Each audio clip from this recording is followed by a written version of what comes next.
Hello everyone, this is Pramila Yadav. CTET exam की CDP master series में हम थ्योरीज ऑफ लर्निंग, जिसे हम कह रहे थे अधिगम के सिद्धांत, उनके बारे में हम डिस्कस कर रहे थे। उसमें हम 3 थ्योरीज ऑलरेडी डिस्कस कर चुके हैं।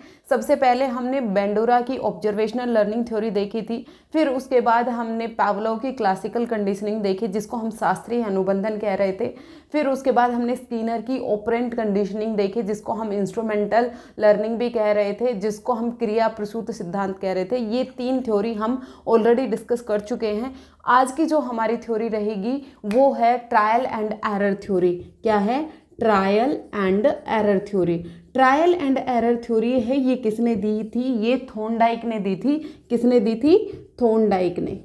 थॉर्नडाइक का नाम आपने जरूर सुना होगा। थॉर्नडाइक साहब हैं, इनको फादर ऑफ एजुकेशनल साइकोलॉजी कहा जाता है। क्या कहा जाता है?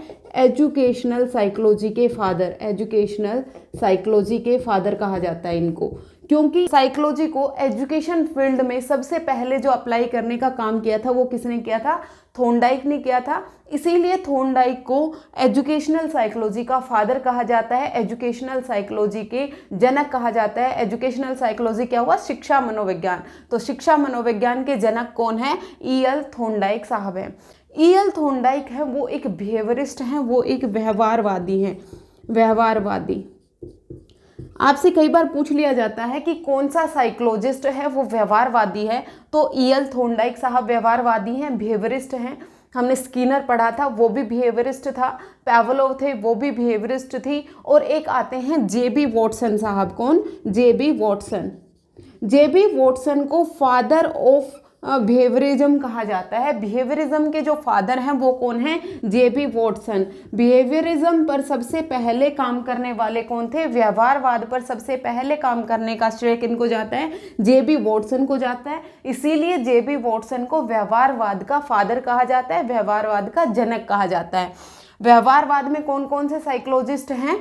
एक तो थॉर्नडाइक हो गए, दूसरे कौन हैं? स्किनर हैं, फिर पावलोव हैं, पावलोव और J.B. वॉटसन। ये 4 हैं। ये मोस्ट इंपॉर्टेंट है बिहेवियरिज्म में, जिन्होंने कहा बिहेवियरिज्म क्या कहता है? बिहेवियरिज्म चेंज इन बिहेवियर की बात करता है। व्यवहारवादी व्यवहार में परिवर्तन की बात करते हैं, व्यवहार में मॉडिफिकेशन की बात करते हैं। वो कहते हैं कि लर्निंग जब होगी जब किसी भी ऑर्गेनिज्म के व्यवहार में परिवर्तन होता है, व्यवहार में मॉडिफिकेशन होता है। कोई भी बच्चा है वो सीखता कैसे है, मतलब जितनी भी लर्निंग हो रही है, जो भी सीखना हो रहा है वो किस तरह से हो रहा है।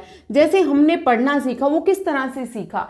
कोई खाना बनाना सीखता है, वो किस तरह से सीखता है। साइकिल चलाना सीखा, वो किस तरह से सीखा। ये सब ही तो हमें इन थ्योरीज में पता चलता है। हर एक साइकोलॉजिस्ट ने अपनी अपनी थ्योरी दी, हर एक साइकोलॉजिस्ट ने अपने अपने सीखने का तरीका दिया। जो E.L. थॉर्नडाइक साहब हैं, ये कहते हैं कि बच्चा ट्रायल एंड एरर से सीखेगा। जैसे हमें इनके नाम से ही पता चल रहा है, ट्रायल एंड एरर का मतलब क्या हो गया? प्रयत्न और भूल का सिद्धांत, कि बच्चा बार बार एक काम करेगा, बार बार एक प्रतिक्रिया देगा, फिर वो अगर गलती करेगा तो दोबारा वो प्रयास करेगा। ट्रायल एंड एरर जैसे हमें इसके नाम से ही समझ में आ रहा है, क्या है? प्रयत्न या फिर प्रयास और भूल का सिद्धांत। और भूल मतलब बच्चा कोई ना कोई एक रिस्पॉन्स करेगा, बच्चा कोई ना कोई एक्टिविटी करेगा, तब तक एक्टिविटी करता रहेगा जब तक वो अपने गोल को अचीव नहीं कर लेता। जो ट्रायल एंड एरर थ्योरी है, ये E.L. थॉर्नडाइक ने कब दी थी? 1913 में दी थी। 1913 में इन्होंने अपनी 1913 में इन्होंने अपनी थ्योरी दी थी। E.L. थॉर्नडाइक स्टार्टिंग में साइकोलॉजिस्ट नहीं थे, वो एक पशु चिकित्सक थे। क्या थे? पशु चिकित्सक। वो एनिमल्स पर काम करते थे। एनिमल्स पर काम करते करते वो कहाँ आए? एजुकेशनल फील्ड में आए। उन्होंने एजुकेशन में सबसे पहले साइकोलॉजी का यूज किया, इसीलिए उनको फादर ऑफ एजुकेशनल साइकोलॉजी कहा जाता है। डायरेक्ट क्वेश्चन कई बार पूछ लिया जाता है, फादर ऑफ एजुकेशनल साइकोलॉजी कौन है? थॉर्नडाइक हैं। इस थ्योरी के कुछ एक नाम और भी हैं। इसे हिट एंड मिस भी कहा जाता है। Hit and miss theory. Hit and miss theory भी कहा जाता है। इसको स्टिमुलस रिस्पॉन्स बॉन्ड थ्योरी भी कहा जाता है, मतलब SR बॉन्ड थ्योरी भी कहा जाता है। SR बॉन्ड थ्योरी, इसे संबंधवाद का सिद्धांत भी कहा जाता है, मतलब कनेक्शनिज्म का सिद्धांत भी कहा जाता है। क्या कहा जाता है? संबंधवाद का सिद्धांत भी कहा जाता है। इसे प्रयत्न और भूल का सिद्धांत भी कहा जाता है। इसे SR बॉन्ड थ्योरी भी कहा जाता है, या फिर इसे SR थ्योरी भी कहा जाता है। SR थ्योरी का मतलब क्या है? Stimulus response theory. यहाँ पर स्टिमुलस और रिस्पॉन्स क्या है? स्टिमुलस कोई भी उद्दीपक होता है जो हमें कोई भी काम करने के लिए प्रेरित करता है। उद्दीपक क्या होगा? जो आपको काम करने के लिए प्रेरित करता है, जो आपको स्टिमुलेट करता है कोई भी काम करने के लिए। हम अभी क्यों पढ़ाई कर रहे हैं? हमारे लिए जो स्टिमुलस है वो एग्जाम है। हम जिस भी एग्जाम की प्रिपरेशन कर रहे हैं वो हमारे लिए उद्दीपक है। तब हम रिस्पॉन्स कर रहे हैं। हमारा रिस्पॉन्स क्या है? कि हम पढ़ाई कर रहे हैं, हम स्टडी कर रहे हैं, ये हमारा रिस्पॉन्स है। अगर स्टिमुलस प्रेजेंट नहीं होगा, थॉर्नडाइक साहब कहते हैं अगर किसी भी ऑर्गेनिज्म के सामने हम उद्दीपक नहीं रखेंगे, स्टिमुलस नहीं रखेंगे, तो वो अपनी कोई भी प्रतिक्रिया नहीं देगा, वो कोई भी रिस्पॉन्स नहीं देगा। यहाँ पर रिस्पॉन्स और जो स्टिमुलस है, इन दोनों के बीच में कनेक्शन की बात होती है, समायोजन की बात होती है, संबंध की बात होती है। पर स्टिमुलस और रिस्पॉन्स की कनेक्शन होगा, वो जो कनेक्शन है उन दोनों के कनेक्शन से लर्निंग होती है। यही E.L. थॉर्नडाइक कहते हैं। E.L. थॉर्नडाइक क्या कह रहे हैं? E.L. थॉर्नडाइक कह रहे हैं कि जहां पर भी स्टिमुलस और रिस्पॉन्स हैं वो दोनों बॉन्ड बनाएंगे, कनेक्शन बनाएंगे, उन दोनों के बॉन्ड और कनेक्शन के कारण ही लर्निंग होती है। अभी हम एक्सपेरिमेंट के थ्रू समझेंगे कि E.L. थॉर्नडाइक साहब ने अपना जो एक्सपेरिमेंट किया था उसमें उन्होंने स्टिमुलस को और रिस्पॉन्स को किस तरह से कनेक्ट किया था। उससे पहले हम कुछ टर्म है वो समझ रहे हैं। स्टिमुलस क्या होगा? उद्दीपक होगा जो हमें कोई भी काम करने के लिए प्रेरित करता है। जैसे हम एग्जाम के लिए पढ़ रहे हैं तो एग्जाम है वो हमारा स्टिमुलस है, और हम जो पढ़ाई कर रहे हैं वो क्या है? हमारा रिस्पॉन्स है। इसके अलावा एक टर्म और आती है जिसको हम कहते हैं ड्राइव, जिसको कहते हैं हम चालक। चालक क्या होती है? ड्राइव क्या होती है? ड्राइव वो होती है जो हमें काम करने के लिए मजबूर करती है। हमें जॉब की नीड है इसलिए हम पढ़ाई कर रहे हैं, तो जो जॉब है वो क्या होगी? हमारा एक ड्राइव होगी। हमारे सामने खाना रखा है, हमें खाना खाना है। खाना जब खाएंगे जब हमें भूख लगी होगी। अगर हमें भूख नहीं लगी है तो हम खाना नहीं खाएंगे, तो हम खाना नहीं खाएंगे। मतलब अगर ड्राइव नहीं होगी, अगर चालक नहीं होगा तो कोई भी लर्निंग नहीं होगी, कोई भी क्रिया नहीं होगी। सबसे पहले ड्राइव की ज़रूरत होती है कि हमें उस चीज़ की ज़रूरत है या नहीं है। जब हमें जॉब की ज़रूरत है तो हम पढ़ रहे हैं, तो हमारे लिए यहाँ पर ड्राइव क्या हो जाएगा? ड्राइव हो जाएगी, आपकी जॉब हो जाएगी। भूख है वो ड्राइव का काम करेगी, चालक का काम करेगी। उसके बाद स्टिमुलस जो उद्दीपक है, उद्दीपक यहाँ पर क्या होगा? जो खाने की आपको खुशबू आ रही है वो उद्दीपक होती है। जो एग्जाम सामने खड़ा है, जो आपको दिख रहा है कि अब हमारा एग्जाम है, वो हमारा उद्दीपक होगा, वो हमारा स्टिमुलस होगा। हम खाना खाने के लिए खाने तक पहुंचने की कोशिश कर रहे हैं, पढ़ने की कोशिश कर रहे हैं, वो क्या है? हमारा रिस्पॉन्स है। इन सब प्रोसेस के बीच में क्या आती है? एक बाधा आती है। बाधा का आना मतलब क्या हुआ? हमारे गोल तक पहुंचने में कुछ रुकावट आती है। वो जो रुकावट है, जैसे हमारे एग्जाम तक पहुंचने में ये रुकावट है कि हमारे पास सोर्सेज अवेलेबल नहीं है कि हम कहां से पढ़ें। ये क्या हो गई? हमारी बाधा हो गई। जो हमारे गोल डायरेक्टेड बिहेवियर, जो हमारे लक्ष्य तक पहुंचने का जो व्यवहार है उसको बाधित करती है। कौन बाधा करेगी? जो हमारी प्रॉब्लम आएंगी, जो बाधा आएंगी, वो हमें गोल तक पहुंचने के लिए क्या करती है? रुकावट करती हैं, बाधा डालती हैं। और एक टर्म आती है यहां पर random activities. Random activities, random activities का क्या मतलब हुआ? कि हम ऐसे ही कोई ना कोई एक्टिविटी कर रहे होते हैं। जैसे एग्जाम को क्वालिफाई करने के लिए हम कभी साइकोलॉजी पढ़ रहे हैं, कभी हम हिंदी पढ़ रहे हैं, कभी हम मैथ्स पढ़ रहे हैं, कभी हम साइंस पढ़ रहे हैं। ये हमारी रैंडम एक्टिविटीज होती हैं। उस गोल तक पहुंचने के लिए जो हम रैंडम एक्टिविटी करते हैं, इधर उधर दौड़ना भागना जो करते हैं, वो क्या है? रैंडम एक्टिविटीज हैं। ये सभी टर्म्स जब हम एक्सपेरिमेंट समझेंगे तब यूज होंगी। कि जो थॉर्नडाइक ने अपना एक्सपेरिमेंट किया था वो भूखी बिल्ली पर किया था। एक हंग्री कैट को उन्होंने एक पिंजरे में रख दिया था और उस पर जब वो एक्सपेरिमेंट किया था, अभी हम समझेंगे उनका जो एक्सपेरिमेंट है वो किस तरह से किया गया था। अब जो थॉर्नडाइक हैं उनकी जो ये थ्योरी थी ये ट्रायल एंड एरर मेथड पर थी। ट्रायल एंड एरर का मतलब क्या है कि बच्चा बार बार प्रयत्न करेगा। यहाँ पर जो मेन सोल है, मतलब जो मेन चीज है वो रिपीटेशन है।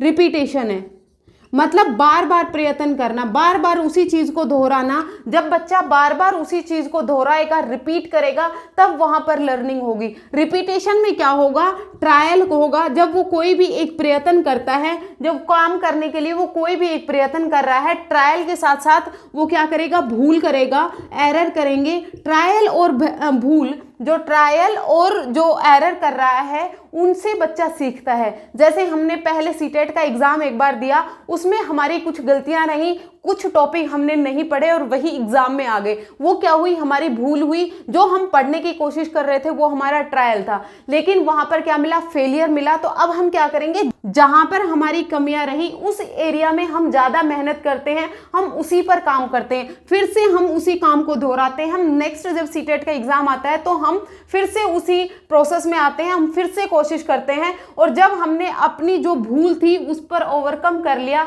उस भूल को हमने सुधार लिया, तो यहाँ पर हमें क्या मिल जाती है, सक्सेस मिल जाती है, सफलता मिल जाती है। उस काम को करना सीख जाते हैं, वहां पर हमारी क्या हो जाती है, लर्निंग हो जाती है, वहां पर हम सक्सेस हो जाते हैं। जब बच्चा गलतियां करता है, जब बच्चा एरर करता है, तो वहां पर उसे क्या मिलते हैं, अनुभव प्राप्त होते हैं, वहां पर उसे एक्सपीरियंस प्राप्त होते हैं। और अनुभव के साथ साथ उसे नॉलेज मिलती है, ज्ञान मिलती है।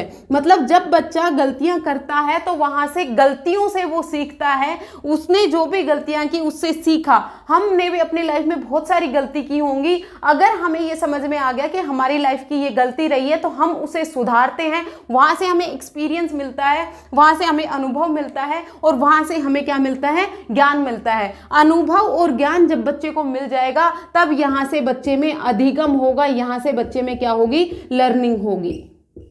और E.L. थॉर्नडाइक की बात सिर्फ और सिर्फ किस पर रही है, स्टिमुलस और रिस्पॉन्स पर रही है। कि जैसा स्टिमुलस हमें दिखाया जाएगा, पहले हमें स्टिमुलस की जरूरत होती है, उद्दीपक की जरूरत होती है, तभी हम कोई प्रतिक्रिया देते हैं, तभी हम क्या देते हैं, रिस्पॉन्स देते हैं।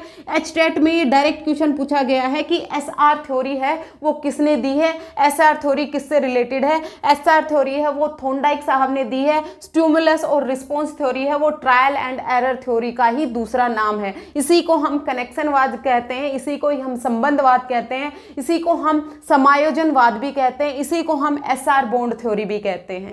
थॉर्नडाइक कहते हैं कि कोई भी मनुष्य सीखने के दौरान प्रयत्न करता है, प्रयत्न के साथ साथ वो गलतियां करता है। जितने ज्यादा वो प्रयत्न करेगा उसके साथ वो धीरे धीरे एक्सपीरियंस गेन करेगा, नॉलेज गेन करेगा। और जितने ज्यादा वो ट्रायल करेगा, धीरे धीरे वो क्या करेगा, उन गलतियों को एलिमिनेट करेगा, उन गलतियों को वो निकाल देगा और वो लर्निंग कर पाएगा। जैसे छोटा बच्चा स्टार्टिंग में लिखना सीखता है तो वो कुछ भी टेढ़ा मेढ़ा लिखना शुरू करता रहता है, लेकिन धीरे धीरे वो प्रैक्टिस से जब वो बार बार लिखेगा तो वो अपने एरर को एलिमिनेट कर देता है, अपनी गलतियों को एलिमिनेट कर देता है और वो अच्छे से लिखना सीख जाता है। इसी तरह से हम कोई भी काम करते हैं, मान लीजिए हम खाना बनाना सीख रहे हैं। शुरुआत में जब हम रोटी बनाना सीखते हैं तो हमारी रोटी है वो प्रॉपर शेप में नहीं होती है, उसका कुछ का कुछ बन रहा होता है, लेकिन जब हम धीरे धीरे प्रैक्टिस करते हैं तो बिल्कुल गोल रोटी बना पाते हैं। ये किसके कारण है, ट्रायल एंड एरर मेथड के कारण है। जो ट्रायल और एरर मेथड है वो सबसे ज्यादा हेल्पफुल होता है छोटे बच्चों के लिए। छोटे बच्चों को अगर हमें सिखाना है तो उसे हम ट्रायल एंड एरर मेथड से सिखाएंगे। बच्चा जितनी ज्यादा प्रैक्टिस करेगा, बच्चा जितना ज्यादा उस पर काम करेगा, तभी बच्चे की लर्निंग उतनी ही बेहतर तरीके से हो पाएगी। अब हम देखते हैं कि जो E.L. थॉर्नडाइक ने अपना एक्सपेरिमेंट किया वो किस तरह से किया। अगर आपसे कोई पूछ ले E.L. थॉर्नडाइक ने जो अपना एक्सपेरिमेंट था वो किस पर किया था, E.L. थॉर्नडाइक ने अपना एक्सपेरिमेंट बहुत सारे जानवरों पर किया था, लेकिन सबसे ज़्यादा जो इम्पोर्टेंट है, जो सबसे ज़्यादा फेमस उनका एक्सपेरिमेंट हुआ वो बिल्ली पर था, वो कैट पर था। उन्होंने क्या किया, एक बिल्ली को, एक कैट को एक पिंजरे में बंद कर दिया गया। उस पिंजरे का नाम रखा क्या, पजल बॉक्स। उस पजल बॉक्स में भूखी बिल्ली को रख दिया। उसके बाद पिंजरे से बाहर एक मछली रख दी गई जिसकी खुशबू बिल्ली तक पहुंच रही थी। अब बिल्ली को भूख लगी है, अब बिल्ली उस खाने को खाना चाहेगी। अब उस खाने को खाने के लिए उसे क्या करना है कि उसे उस पिंजरे से बाहर जाना होगा। अब वो उस पिंजरे से बाहर कैसे जाएगी? पिंजरे से बाहर निकलने के लिए वो बहुत सारे अटेम्प्ट्स करती है, वो कोई भी रैंडम एक्टिविटी करेगी। वो इधर उधर भाग रही है, कभी अपने पंजे से उस पिंजरे को खोलना चाह रही है, कभी ऊपर कूद रही है, कभी नीचे कूद रही है, मतलब ये रैंडम एक्टिविटी कर रही है। जब वो इस तरह की रैंडम एक्टिविटी कर रही थी तो ऐसे रैंडम एक्टिविटी करते करते एक बार क्या हुआ, एक बार उसका जो पैर है वो एक लीवर पर पड़ गया। उस लीवर पर पैर पड़ते ही क्या हुआ, उस पिंजरे का दरवाजा खुल गया और बिल्ली उस पिंजरे से बाहर आ गई। जब वो उस पिंजरे से बाहर आई तो उसके सामने जो स्टिमुलस रखा था, जो फिश रखी थी, उसने उसे आकर खा लिया। ये क्या हुआ, ये हुआ ट्रायल एंड एरर मेथड कि बिल्ली ने उस फूड तक पहुंचने के लिए, उस फिश तक पहुंचने के लिए बहुत सारी एक्टिविटीज की। वो उस स्टिमुलस तक पहुंचना चाहती थी, उस फूड तक पहुंचना चाहती थी। यहाँ पर जो गोल था वो क्या था, यहाँ पर जो लक्ष्य था वो क्या था, फूड था, कि उसे खाने तक पहुंचना है। ये तो उसका लक्ष्य हो गया। और जो यहाँ पर स्टिमुलस था, जो उद्दीपक था, स्टिमुलस क्या होता है, जो उद्दीपक जो उसे खाने के लिए प्रेरित कर रहा था, वो क्या थी, फूड की स्मेल थी, फूड की खुशबू थी। ठीक है, फूड की खुशबू उसे उत्तेजित कर रही थी। यहाँ पर बाधा क्या थी, बाधा थी उसका पिंजरा, पिंजरे में जो वो बंद थी वो उसके लिए बाधा थी। लेकिन वो क्या कर रही थी, रैंडम एक्टिविटीज कर रही थी, वो रिस्पॉन्स दे रही थी, प्रतिक्रिया दे रही थी, प्रतिक्रिया दे रही थी। तो एक बार उसका क्या, पिंजरे पर पैर, पिंजरे के लीवर पर पैर पड़ा तो उसकी बाधा से निदान हो गया और वो कहाँ तक पहुंच गई, अपने फूड तक पहुंच गई। अब ये एक्सपेरिमेंट एक बार किया, फिर थोड़ी देर बाद ये एक्सपेरिमेंट फिर से किया गया। तो जब दोबारा एक्सपेरिमेंट किया तो थॉर्नडाइक ने पाया कि जो बिल्ली को, मान लीजिए पहले यहाँ से पिंजरे को खोलकर खाने तक जाने में उसे जितनी उसने प्रयास किए, जितने प्रयत्न किए, मान लीजिए वो 50 थे। अब अगली बार जब बिल्ली को फिर से पिंजरे में डाला गया तो उसे 50 बार मेहनत करने की जरूरत नहीं पड़ी। मान लीजिए वो 30 टाइम्स में ही उसने क्या किया, पिंजरे को खोल लिया और वहां पर पहुंच गई। फिर से बिल्ली को रखा गया, फिर से उसे 20 बार ही मेहनत करनी पड़ी। ऐसे करके क्या किया, वो अपने एरर्स को इलिमिनेट कर रही है, अपनी गलतियों को निकाल रही है। धीरे धीरे करके उसने अपनी गलतियों को निकाल लिया और लास्ट में क्या हुआ, जब उसने बार बार प्रैक्टिस की तो एक बार जब पिंजरे में रखा गया तो बिल्ली ने और कोई भी प्रयत्न नहीं किया, सीधा उसने अपना पैर लीवर पर रखा। लीवर पर रखते ही लीवर का दरवाजा खुल गया और बिल्ली को अपना फूड प्राप्त हो गया। मतलब यहाँ पर बात क्या हो रही है कि जितना ज़्यादा एक आदमी या फिर जितना ज़्यादा कोई भी ऑर्गेनिज्म है, वो जितनी ज़्यादा बार ट्राई करेगा, जितने अटेम्प्ट्स करेगा, रैंडम एक्टिविटीज़ करेगा, धीरे धीरे करके उसके एरर्स हैं वो इलिमिनेट हो जाते हैं और उसको सीखने में कम टाइम लगता है। तो ये मेथड था trial and error method. Trial and error method कभी भी ये नहीं हो सकता है कि हमें सीटेट का एग्जाम देना है और हम तैयारी कर रहे हैं आरएएस की, ऐसा तो नहीं हो सकता। मतलब ट्रायल्स होंगे वो सिस्टमेटिक होने चाहिए। ऐसा नहीं कि कहीं भी कुछ भी एक्टिविटी करी जा रही है, नहीं, वो सिस्टम में होने चाहिए, वो एक प्रॉपर वे में होने चाहिए। जब आप उस प्रॉपर वे में उस लक्ष्य तक पहुंचने के लिए ही एक्टिविटी करेंगे तभी आप वहां तक पहुंचेंगे। ऐसा नहीं है कि लक्ष्य आपका कुछ और है और आप कहीं और ही एक्टिविटी करे जा रहे हैं, तो वो गलत हो जाएगा। थॉर्नडाइक का एक्सपेरिमेंट आपको समझ में आ गया होगा। थॉर्नडाइक ने अपना जो एक्सपेरिमेंट था वो एक भूखी बिल्ली पर किया गया था। जिस पिंजरे में उसे रखा गया था उसे पजल बॉक्स कहा गया था। जैसे स्किनर ने एक पिंजरे में रैट को रखा था, चूहे को रखा था, उसको स्किनर बॉक्स नाम दिया था। थॉर्नडाइक ने इसको पजल बॉक्स नाम दिया है।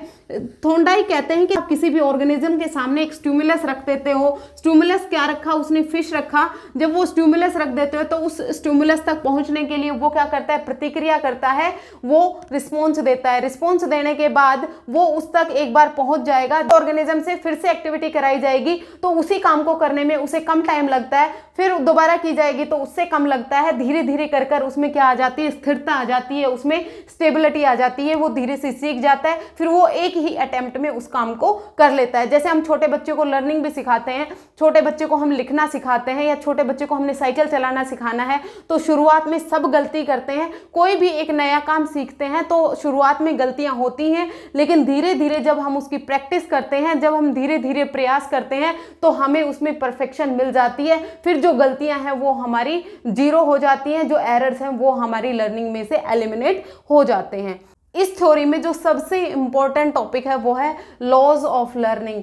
लॉज ऑफ लर्निंग लर्निंग के कुछ नियम दिए किसने, थॉर्नडाइक ने दिए। इसके 2 टाइप दिए उन्होंने, एक को कहा उन्होंने प्राइमरी, एक को कहा प्राथमिक और दूसरे को कहा सेकेंडरी, जिसको हम कहते हैं गौण। मतलब प्राइमरी और सेकेंडरी,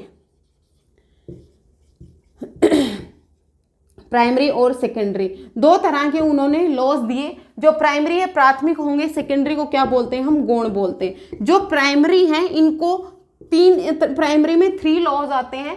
सबसे पहला जो लॉ आता है वो है law of readiness, law of readiness, law of exercise, law of effect. ये 3 लॉज आते हैं। सबसे पहले जो लॉ है हमारा लॉ ऑफ रेडीनेस, तत्परता का सिद्धांत। इसे क्या बोलते हैं हम, तत्परता का सिद्धांत, का सिद्धांत। तत्परता का सिद्धांत से मतलब क्या है कि आप जब तक बच्चे को नहीं सिखा सकते, जब तक बच्चा रेडी नहीं है, जब तक बच्चा तत्पर नहीं है सीखने के लिए। किसी प्यासे पशु को पानी के पास ले जा सकते हो, लेकिन आप उसे पानी नहीं पिला सकते हो जब तक वो खुद पीना नहीं चाहता है। यही है तत्परता का सिद्धांत। आप बच्चे को जब तक नहीं सिखा सकते हो जब तक बच्चा सीखना नहीं चाहता था। जैसे हमने एक्सपेरिमेंट में देखा, जब तक बिल्ली नहीं चाहेगी उस पिंजरे से बाहर जाना, तब तक आप बिल्ली को पिंजरे से बाहर नहीं निकाल सकते हो। यहाँ पर किसी भी ऑर्गेनिज्म का रेडी होना जरूरी है, तत्पर होना जरूरी है। तत्परता का मतलब क्या है, उसका मेंटली भी रेडी होना जरूरी है, मतलब मानसिक भी वो तैयार हो, और दूसरा फिजिकली भी, उसका शारीरिक रूप से भी उसका तैयार होना जरूरी है। उसका इमोशनल रेडीनेस भी होना जरूरी है। आप एक 5 साल के बच्चे को तो आप पीरियोडिक टेबल नहीं पढ़ा सकते हो, 5 साल के बच्चे को तो हम रोबोटिक्स नहीं पढ़ा सकते हैं। मतलब उसका मेंटली, उसका संज्ञानात्मक विकास होना जरूरी है किसी चीज को सीखने के लिए। जब बच्चा मेंटली प्रिपेयर हो जाएगा तभी हम बच्चे को सिखा सकते हैं। बच्चे का फिजिकली प्रिपेयर होना भी जरूरी है। मान लीजिए आपको बच्चे को साइकिल चलाना सिखाना है, तो 1 साल के बच्चे को तो आप साइकिल चलाना नहीं सिखा देंगे, क्योंकि बच्चे की जो मसल्स हैं वो उतनी डेवलप हुई नहीं है कि वो साइकिल चलाना सीख पाए। मतलब बच्चे का रेडी होना जरूरी है। आप बच्चे को जबरदस्ती क्लासरूम में बिठा सकते हो, लेकिन आप उसे सिखा नहीं सकते हो। वहां पर आप टीचिंग तो कर सकते हो, लेकिन वहां पर लर्निंग नहीं होगी। लर्निंग करने के लिए, सीखने के लिए बच्चे का रेडी होना जरूरी है। इसी तरह से बच्चे का इमोशनली रेडी होना भी जरूरी है। बच्चे को अभी आपने थप्पड़ मार के बिठाया, बच्चा रो रहा है, और फिर आप उसे कहेंगे कि आप ये सीखो, तो बच्चा बिल्कुल भी नहीं सीखेगा। मतलब सबसे पहले आपको बच्चे को रेडी करना है, पढ़ना सिखाने के लिए बच्चे को तत्पर करना है। और तत्पर करने के लिए थॉर्नडाइक साहब कहते हैं कि आपको स्टिमुलस की जरूरत है, आपको उद्दीपक की जरूरत है।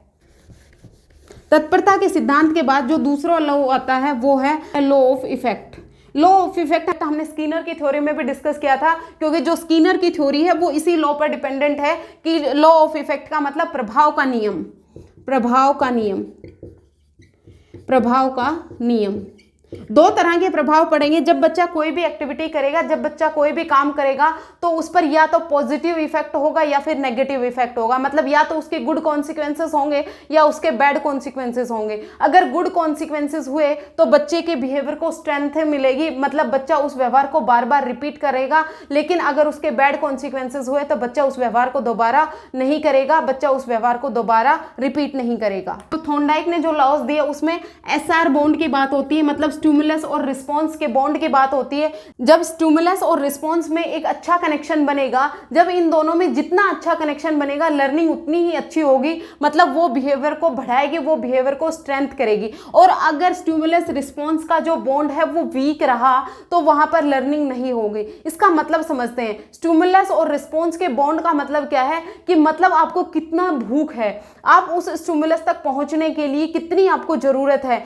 स्टिमुलस मान लीजिए आपका जॉब है, आप जॉब तक पहुंचने के लिए आप प्रतिक्रिया किस हिसाब से करेंगे। अगर आपकी फैमिली में फाइनेंशियल प्रॉब्लम है तो वहां पर जो स्टिमुलस और रिस्पॉन्स है, मतलब जो आपका एग्जाम को क्लियर करना और जो आपका रिस्पॉन्स है, प्रतिक्रिया है, उन दोनों में अच्छा कनेक्शन बैठेगा, उन दोनों में एक स्ट्रॉन्ग कनेक्शन बनेगा। और जहां पर स्ट्रॉन्ग कनेक्शन बनेगा वहां पर जो रिस्पॉन्स है वो उतना ही बेहतर होगा, वहां पर लर्निंग उतनी ही अच्छी होगी। अगर स्टिमुलस और रिस्पॉन्स में बॉन्ड है वो वीक रहा, जॉब की आपको कोई खास नीड नीड नहीं है, आपको फर्क नहीं पड़ेगा आपको जॉब मिल रही है या नहीं मिल रही, तो यहाँ पर जो स्टिमुलस और रिस्पॉन्स में जो बॉन्ड बना वो वीक बना, यहाँ पर जो लर्निंग है वो कम हो जाएगी, यहाँ पर जो लर्निंग का बिहेवियर है वो डिग्रेड हो जाएगा, कमजोर हो जाएगा, वीक हो जाएगा। मतलब ओवरऑल जो बात की गई है वो स्टिमुलस और रिस्पॉन्स के बीच का जो कनेक्शन है उसी की बात की गई है कि स्टिमुलस और रिस्पॉन्स में कितना बढ़िया बॉन्ड बना हुआ है, कितना अच्छा कनेक्शन बना हुआ है,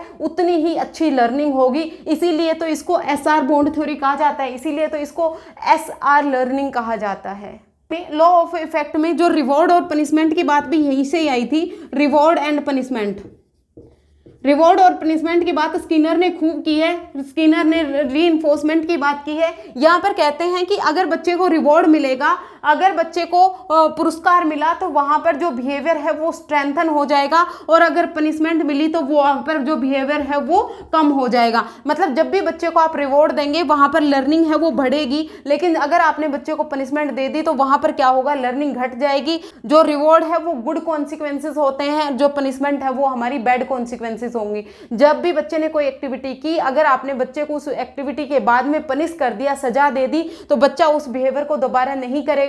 और अगर आपने बच्चे की तारीफ की, बच्चे को आपने रिवॉर्ड दे दिया, तो उस बिहेवियर को बच्चा बार बार रिपीट करेगा। उससे बच्चे को क्या मिल रहा है, सेटिस्फेक्शन मिल रहा है। फिर हमारा थर्ड लॉ होता है जिसको हम बोलते हैं law of exercise.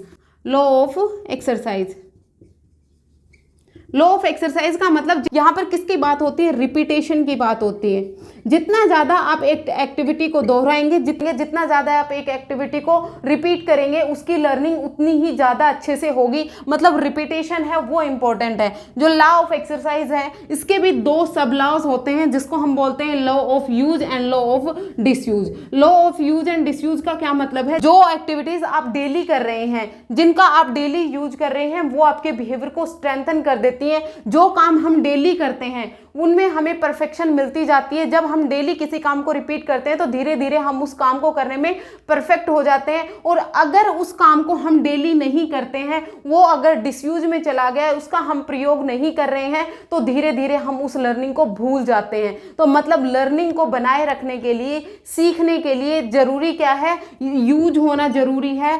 Law of exercise यही कहता है कि जितना ज़्यादा हम बिहेवियर को रिपीट करेंगे, जितना ज़्यादा किसी भी एक एक्टिविटी को, एक लर्निंग को हम बार बार दोहराएंगे, हमारी लर्निंग है वो उतनी ही स्थिर हो जाएगी। लॉ ऑफ यूज में जैसे हम मैथ्स को डेली प्रैक्टिस करेंगे, हम मैथ्स के एक टॉपिक को डेली प्रैक्टिस कर रहे हैं तो धीरे धीरे हमें उसमें परफेक्शन मिल जाती है। लेकिन अगर हम उसको डेली प्रैक्टिस नहीं करते हैं तो हम उसके फॉर्मूलाज भूल जाते हैं, हम उसके रूल भूल जाते हैं, तो धीरे धीरे कहाँ चला गया, डिसयूज में चला गया, और वहां पर हमारी लर्निंग क्या हो गई, कम हो गई, वहां पर हमारी लर्निंग नहीं हो पाती है। जो प्राइमरी लॉज हैं वो 3 हैं। कौन कौन से, पहला था लॉ ऑफ रेडीनेस, बच्चे का तैयार होना जरूरी है। फिर उसके बाद आया था लॉ ऑफ इफेक्ट, प्रभाव का नियम। क्या कहता है कि जब अगर बच्चे के अगर किसी एक्टिविटी को करने पर गुड कॉन्सिक्वेंसेस रहते हैं तो बच्चा उस बिहेवियर को बार बार रिपीट करता है, और उसको बार बार रिपीट करेगा तो उससे उसकी लर्निंग है वो स्ट्रेंथन होगी। अगर उसे बार बार रिपीट नहीं करेगा तो वहां पर क्या हो जाएगा, जो लर्निंग है वो कम पड़ जाएगी। लॉ ऑफ इफेक्ट है, इसे हम संतोष और असंतोष का नियम भी कहते हैं। अब थर्ड था हमारा लॉ ऑफ एक्सरसाइज, मतलब जितना ज़्यादा हम प्रैक्टिस करेंगे उतनी ही हमारी लर्निंग अच्छे से हो पाएगी। अब आते हैं सेकेंडरी लॉ ऑफ लर्निंग। जो सेकेंडरी लॉज हैं, जो गौण नियम है, वो कहीं आपको 5 लिखे हुए मिलेंगे, कहीं आपको 8 लिखे हुए मिलते हैं। गिनती आपसे कभी नहीं पूछी जाएगी कि जो सेकेंडरी लॉज हैं वो कितने हैं। मेनली उनके नाम से ही क्वेश्चन पूछा गया है, ज़्यादा डीप में वहाँ से क्वेश्चन नहीं पूछा गया है, लेकिन फिर भी आपको पता होना जरूरी है। जो सबसे पहला लॉ है वो है मल्टीपल रिस्पॉन्स। मल्टीपल रिस्पॉन्स मतलब एक से ज्यादा प्रतिक्रिया देना। मतलब क्या हुआ, बहु अनुक्रिया। बहु अनुक्रिया, एक से ज्यादा रिस्पॉन्स जहां पर बच्चा देगा वहां पर क्या होगा, मल्टीपल रिस्पॉन्स होगा। जैसे बिल्ली को हमने पजल बॉक्स में रखा था, अब बिल्ली उस पिंजरे से बाहर निकलने के लिए क्या कर रही थी, कभी तो अपने दांत से उसे काटने की कोशिश कर रही थी, कभी उस पर पंजा मार रही थी, कभी इधर जा रही थी, कभी उधर जा रही थी। यहाँ पर वो क्या कर रही है, मल्टीपल रिस्पॉन्स कर रही है। सिर्फ और सिर्फ उसने एक ही रिस्पॉन्स नहीं किया, सिर्फ उसने पंजे से ही खोलने की कोशिश नहीं की, उसने अपने दांतों का भी यूज किया कि हो सकता है दांत से खुल जाए, हो सकता है मैं लेफ्ट साइड में दौड़ूं तो खुल जाए, हो सकता है मैं राइट साइड में दौड़ूं तो खुल जाए, हो सकता है कि मैं ऊपर पंजा मारूं तो खुल जाए। यहाँ पर क्या हुआ, मतलब मल्टीपल रिस्पॉन्स कर रहा है, बहु अनुक्रिया कर रहे हैं। हम कोई भी एक लर्निंग करने के लिए तरह तरह की अनुक्रियाएं करते हैं। जैसे हम मैथ्स का इक्वेशन सोल्व कर रहे होते हैं, हमने एक तरीके से उसे सोल्व करने की कोशिश की, अगर उस तरीके से नहीं आता तो हम दूसरा तरीका यूज करते हैं, फिर हम तीसरा तरीका यूज करते हैं। मतलब क्या कर रहे हैं, वहां पर हम मल्टीपल रिस्पॉन्स दे रहे हैं।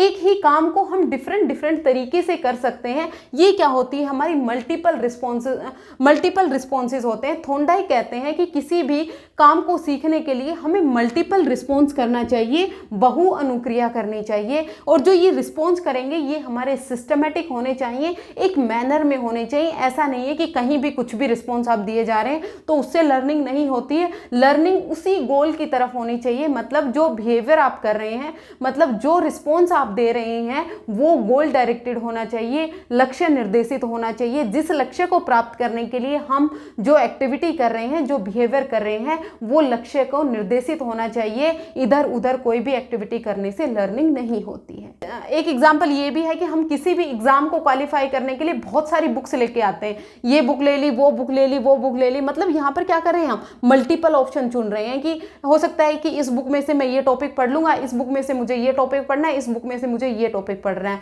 ये सब क्या है, मल्टीपल रिस्पॉन्सेज हैं। किसी भी लर्निंग को बेहतर तरीके से करने के लिए हमें मल्टीपल रिस्पॉन्सेज करने की जरूरत पड़ती है। फिर आता है मेंटल सेट और एटीट्यूड। मेंटल सेट और एटीट्यूड, मेंटल सेट और एटीट्यूड का होना बहुत ज़रूरी है लर्निंग के लिए। जब तक हमारा मेंटल सेट नहीं होगा हम लर्निंग नहीं कर पाते हैं। जब हम स्कूल में पढ़ा करते थे तो एक टीचर हमारी फेवरेट हुआ करती थी कि इस टीचर ने तो जो पढ़ाया वो सही पढ़ाया है और वही हम सीखते हैं। लेकिन एक टीचर से हमें जाने क्यों चिढ़ हो जाया करती थी, हम ये समझते थे कि इस टीचर को कुछ नहीं आता है, तो हमने क्या कर लिया, मेंटल सेट बना लिया उस टीचर को लेके कि ये हमें कुछ भी नहीं सिखा सकता। जब हमने ये मेंटल सेट बना लिया कि ये हमें कुछ नहीं सिखा सकता, तो वहां पर जो हमारी लर्निंग है वो कभी हो ही नहीं सकती। इसका मतलब क्या है कि लर्निंग करने के लिए, सीखने के लिए जो बच्चे का एटीट्यूड है, जो मेंटल सेट है, वो बहुत ज्यादा इंपॉर्टेंट होता है। यहाँ पर हमें पॉजिटिव मेंटल सेट की जरूरत पड़ती है। जब हम पॉजिटिव मेंटल सेट रखेंगे किसी भी चीज को पढ़ने के लिए, किसी भी चीज को सीखने के लिए, तो हमारी लर्निंग होगी। जो मेंटल सेट है वही डिटरमाइन करता है कि हम कहाँ तक पहुंच सकते हैं। जब हम एग्जाम में 120 का टारगेट लेके चलते हैं कि हमने 150 में से 120 मार्क्स हैं वो अचीव करने हैं, तभी हम 120 मार्क्स अचीव कर सकते हैं। अगर हमने मेंटल सेट रखा कि हमें तो सिर्फ और सिर्फ 90 मार्क्स ही लेने हैं, तो हम 120 तक कभी नहीं पहुंच सकते। इसलिए हमें जहां तक पहुंचना है वहां तक हमें एक मेंटल सेट रखना पड़ेगा कि हमें वहां तक पहुंचना है। मतलब जो ये मेंटल सेट है वो ये डिफाइन करेगा, ये डिटरमाइन करेगा कि कोई भी मनुष्य है वो कहां तक पहुंच सकता है और कहां तक पहुंचना उसे संतुष्ट करेगा, कहां तक पहुंचना उसे सेटिस्फाई करेगा। ये सब मेंटल सेट पर डिपेंडेंट होता है। फिर जो थर्ड लॉ आता है वो है हमारा लॉ ऑफ पार्शियल एक्टिविटी, मतलब जो आंशिक प्रतिक्रिया हम दे रहे हैं उस पर। आंशिक प्रतिक्रिया, आंशिक प्रतिक्रिया का क्या मतलब है? एक तो आंशिक प्रतिक्रिया का मतलब है कि हम अंश से बहुल की तरफ जाते हैं, अंश से पूर्ण की तरफ जाएंगे। अंश से पूर्ण मतलब जो भी पार्ट हमें सीखना है हम उसी पर फोकस करते हैं। अंश से पूर्ण की ओर का क्या मतलब हुआ कि सबसे पहले जब हम ट्रायल एंड एरर कर रहे होते हैं तब हम बहुत सारे रैंडम रिस्पॉन्स दे रहे होते हैं। तो फिर जब हम धीरे धीरे ये सीख जाते हैं कि ये बाकी की जो रिस्पॉन्सेज हैं जो हमें स्टिमुलस तक नहीं पहुंचा रहे, हम उन्हें छोड़ देते हैं। सिर्फ और सिर्फ जो हमारे करेक्ट रिस्पॉन्सेज हैं, जो हमने सही रिस्पॉन्स किए, हम उनको चूज करते हैं, और जो अननेसेसरी थे, जो इनकरेक्ट थे, उनको हम ड्रॉप कर देते हैं। जो सही रिस्पॉन्स को हमने चुना वो क्या हुआ, हमारा अंश हो गया, वो क्या हो गया, पार्ट हो गया। पूर्ण में जो अननेसेसरी भी थे ना, पूर्ण में तो नेसेसरी और अननेसेसरी, जो करेक्ट और अनकरेक्ट रिस्पॉन्स थे वो सारे थे, लेकिन हमने सीखने के लिए किसको चुना, करेक्ट को चुना। जो हमारे सही रिस्पॉन्सेज होते हैं हम उन्हीं को चुनते हैं, जो अननेसेसरी हैं उनको हम छोड़ देते हैं। जैसे बिल्ली उस पिंजरे में जब वो रैंडम एक्टिविटी कर रही थी, रैंडम रिस्पॉन्सेज जब वो दे रही थी, तो उसने क्या सीखा, जब वो रैंडम रिस्पॉन्सेज दे रही है तो एक बार उसका लीवर पर पैर पड़ा, तब उसने सीख लिया कि जो लीवर पर जब मैं अपना पंजा टच करूंगी तब वो करेक्ट रिस्पॉन्स होगा, उसी से मुझे स्टिमुलस मिलेगा। तो उसने सिर्फ और सिर्फ अब लीवर को दबाना ही सही समझा, बाकी जितने भी रिस्पॉन्सेज थे उसको उन्होंने नकार दिया, उसको उसने छोड़ दिया और सिर्फ जो करेक्ट रिस्पॉन्स था उसको लेकर वो आगे बढ़ी। तभी उसे दोबारा आप पिंजरे में डाला तो सीधा वो लीवर को प्रेस करेगी और बाहर आ जाएगी। हमारा law of associative shifting. Associative shifting, associative shifting का क्या मतलब हुआ, जैसे हम मैथ्स के क्वेश्चन सोल्व कर रहे होते हैं, हमने एक फॉर्मूला सीख लिया, हमने कोई भी एक फॉर्मूला सीखा और उससे हमने क्वेश्चन सोल्व किया, फिर दूसरा क्वेश्चन आएगा तो भी हम उसमें सेम फॉर्मूला लगाएंगे, तीसरा क्वेश्चन आएगा सेम फॉर्मूला लगाएंगे। मतलब जो फॉर्मूला हमने एक बार सीख लिया उसी फॉर्मूले का हम सभी क्वेश्चन में यूज करेंगे। जब तक यूज करेंगे जब तक हमें डिफरेंट टाइप का कोई क्वेश्चन नहीं मिल जाता, जब तक हमारे सामने कोई नई सिचुएशन नहीं आ जाती। मतलब जो हमने पूर्व ज्ञान में सीखा है, जो हम पहले से सीख चुके हैं, उस ज्ञान का हम दूसरी सिचुएशन में यूज कर रहे हैं, यही होती है हमारी एसोसिएटिव शिफ्टिंग। जैसे हम साइकिल चलाना जानते हैं और अगर हम स्कूटी चलाना सीखना चाहते हैं तो अब हमें ये पता है कि किस तरह से साइकिल को हमने बैलेंस किया था, उसी तरह से हम स्कूटी को बैलेंस करना सीखते हैं। ये क्या होती है, एसोसिएटिव शिफ्टिंग होती है। एक सिचुएशन में जो सीखा हुआ ज्ञान है उसको हम दूसरी सिचुएशन में यूज कर रहे हैं। फिर आता है आपका law of analogy. Law of analogy क्या होता है, एनालॉजी होती है सादृश्यता का नियम। सादृश्यता क्या होती है, जैसे हम रीजनिंग में भी सादृश्यता के क्वेश्चन करते हैं ना, जो भी सिमिलर चीजें होती हैं उन पर हम सेम रिस्पॉन्स देते हैं। कोई भी एक काम करता हुआ देखते हैं, जैसे हमने मम्मी को खाना बनाते हुए देखा है, जैसा हम माँ को खाना बनाते हुए देखते हैं जस्ट हम उसकी कॉपी करने लगते हैं, सिमिलरली हम वही एक्टिविटी करते हैं, वही होती है हमारी law of analogy. Law of analogy के अलावा एक लॉ होता है लॉ ऑफ प्राइमेसी। प्राइमेसी का मतलब क्या है, प्राथमिकता। जो चीजों को हम प्राथमिकता देते हैं उन चीजों को हम बहुत अच्छे से सीख पाते हैं। हमारे लिए प्राथमिकता क्या चीज है, पहले हमारे लिए प्राथमिक है कि पहले हम सीटेट का एग्जाम दें, फिर उसके बाद हम DSSB या KVS पर जा सकते हैं। तो हमारे लिए प्राइमरी क्या है, प्राइमरी है हमारे लिए सीटेट का एग्जाम क्वालिफाई करना। तो लॉ ऑफ प्राइमेसी होता है कि सबसे पहले हम जो चीजों को हम प्राइमरी मानते हैं, जिन चीजों को हम प्राथमिक मानते हैं, उन चीजों को हम जल्दी सीखते हैं। एक होता है लॉ ऑफ रिसेंसी, मतलब जो चीजें अभी हमने नई नई सीखी हैं। रिसेंसी का मतलब जितना रिसेंटली हमने जो चीज सीखी है वही हमारी मेमोरी में रहती हैं और उसी के अकॉर्डिंग ही हम सीखते हैं। थ्योरी है, इसका हम एजुकेशन में किस तरह से यूज कर सकते हैं। जो भी छोटे बच्चे होते हैं उन पर हम इसका यूज कर सकते हैं। जो भी हमारे बैकवर्ड चिल्ड्रन होते हैं, मतलब जो मंद बुद्धि बच्चे होते हैं, उनको हम बार बार प्रैक्टिस करवाएंगे तो वो अच्छे से सीख पाएंगे। यहाँ पर बच्चा करके सीख रहा है, मतलब बच्चा खुद एक्टिविटी कर रहा है। यहाँ पर बच्चा एक्टिव है, यहाँ पर बच्चा पैसिव नहीं है। जितना ज्यादा बच्चा एक्टिव होगा उतने ही अच्छे तरीके से वो सीख पाएगा। यहाँ पर बच्चे की जो इंटरेस्ट है उस पर ध्यान दिया जाता है कि बच्चा किस तरह से सीखना चाहता है, क्योंकि ये जो लर्निंग है वो लर्नर बेस्ड है। यहाँ पर बच्चे की जो कमियां हैं, बच्चे की जो त्रुटि है, उसका बच्चा खुद ही निदान कर रहा है। मतलब बच्चा अपनी गलतियों से सीख रहा है और उस गलतियों को वो दोबारा नहीं दोहरा रहा है, उस गलतियों को बार बार वो फिर जो उन गलतियों को वो इलिमिनेट कर देता है। जो उसके करेक्ट रिस्पॉन्स है, जो उसके सही प्रतिक्रिया है, उसको वो अपना लेता है। तो ट्रायल एंड एरर मेथड है, ये मैथ के लिए बहुत ज्यादा इंपॉर्टेंट है। हम जितना मैथ्स की ज्यादा प्रैक्टिस करेंगे उतना ही हम परफेक्शन में मिलता जाएगा। कोई भी फिजिकल एक्टिविटी है जिसको आप सीखना चाहते हैं, जहां पर आपकी शारीरिक प्रेजेंस होना जरूरी है, जहां पर आपका शारीरिक स्ट्रॉन्ग होना जरूरी है, वहां पर हम ट्रायल एंड एरर से बहुत अच्छे से सीख सकते हैं। थॉर्नडाइक के लॉ का हम छोटे बच्चों पे बहुत अच्छे से इस्तेमाल कर सकते हैं। छोटे बच्चों को जितनी ज्यादा हम प्रैक्टिस कराते हैं उनको धीरे धीरे वैसे ही परफेक्शन होने लगती है। जैसे छोटे बच्चे को हम जब राइटिंग सिखाते हैं तो उसकी राइटिंग है वो उतनी क्लियर नहीं होती, लेकिन जितनी ज्यादा हम बच्चे को प्रैक्टिस करवाएंगे, जितना ज्यादा बार बार हम बच्चे से लिखवाएंगे, बच्चे को उसमें परफेक्शन आ जाती है। जो मंदबुद्धि बच्चे होते हैं, जो रिटार्डेड बच्चे होते हैं, उनके लिए बहुत हेल्पफुल होती है। यहाँ पर बच्चा अपनी इंटरेस्ट के अकॉर्डिंग सीख रहा है, यहाँ पर बच्चा खुद अपनी गलतियों से सीख रहा है। जो उसने गलतियां की उन गलतियों से वो सीखता है और इन फ्यूचर वो दोबारा वो गलतियां नहीं दोहराता। मतलब ये चाइल्ड सेंटर्ड हो गई। यहाँ पर बच्चे को एक एनवायरनमेंट मिल रहा है जिससे बच्चा सीख रहा है। यहाँ पर बच्चे को जो डिफिकल्ट सब्जेक्ट हैं, जैसे मैथ्स है, उसको आप बहुत अच्छे से सिखा सकते हो। जितनी ज़्यादा आप बच्चे को प्रैक्टिस करवाओगे, बच्चा उतने अच्छे से सीख पाएगा। लेकिन कोई भी लॉ हो, कोई भी थ्योरी हो, उसका क्रिटिसिज्म तो होता ही है। कोई कितना ही बढ़िया काम कर ले, लेकिन उसे आलोचना तो सहनी पड़ती है। अब इसमें आलोचना क्या हुई? इसमें आलोचना हुई कि ये टाइम को बहुत बर्बाद करती है। ट्रायल एंड एरर से सीखेगा तो उसमें टाइम बहुत लग जाता है। यहाँ पर बच्चा जितने ज़्यादा प्रयास करेगा, एक टाइम बाद आएगा जिसके बाद बच्चा प्रयास करना बंद कर देगा। उसे लगता है कि अब मुझसे हो तो रहा ही नहीं है, तो मैं ट्रायल नहीं करूँगा, तो वो ट्रायल करने बंद कर देता है। तो वहाँ पर लर्निंग नहीं होती। एक तो क्रिटिसिज्म ये हो गया।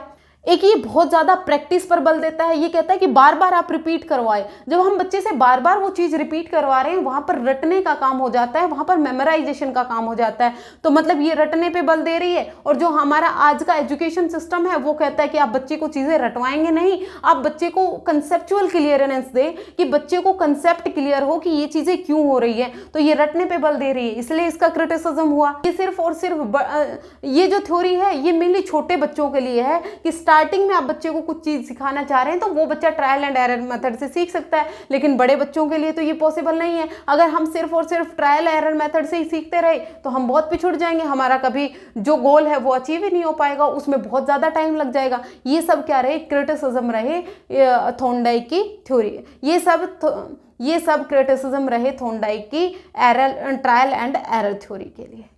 आई होप ये थ्योरी आपको क्लियर हो गई होगी। आज के लिए इतना ही। Thank you very much.